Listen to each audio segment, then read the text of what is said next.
Hello, Eco343. Welcome back to my session on labor economics.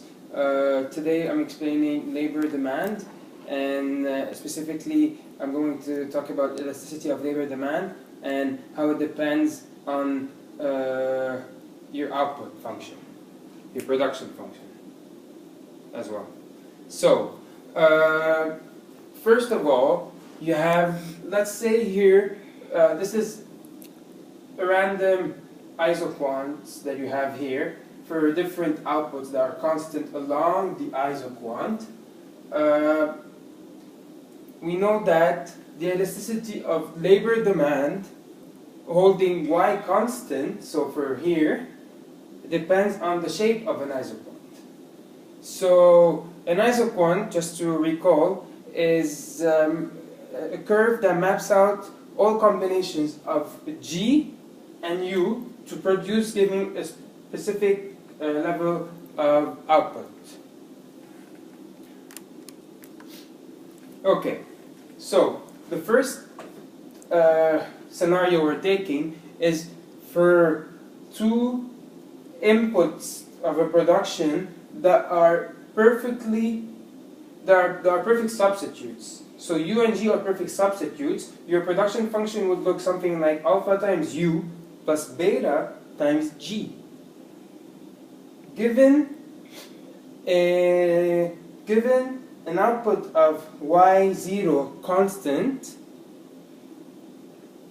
the isocost slope for this specific function would be something like Wg over Wu is equal to beta over alpha. We noticed in this case that the isocost coincides with the isoquant. It's parallel to it as well. I shouldn't add anything else to this about perfect substitutes. This is how it should be then. That's how you solve for perfect substitutes. And the perfect substitutes leads to perfectly elastic labor demand when firms are currently indifferent between hiring G or U.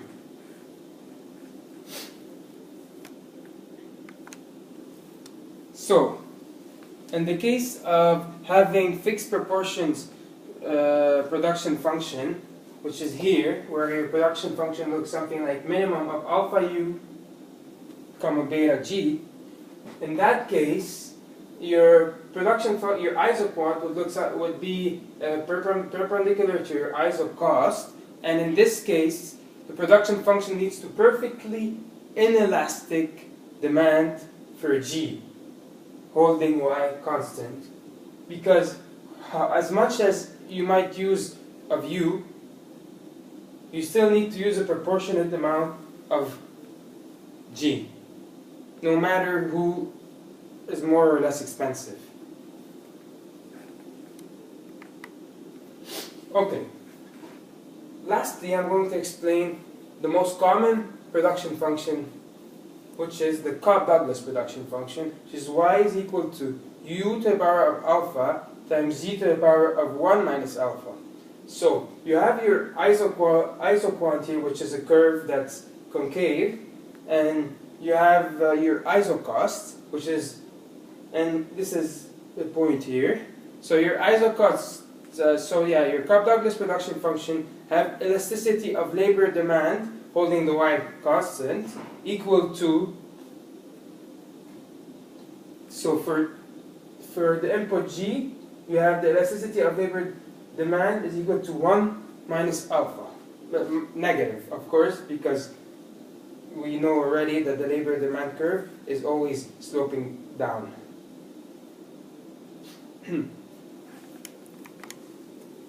Lastly, now, what if we stop holding y constant? How will the elasticity of labor demand change in this case? Well, for example, pause here.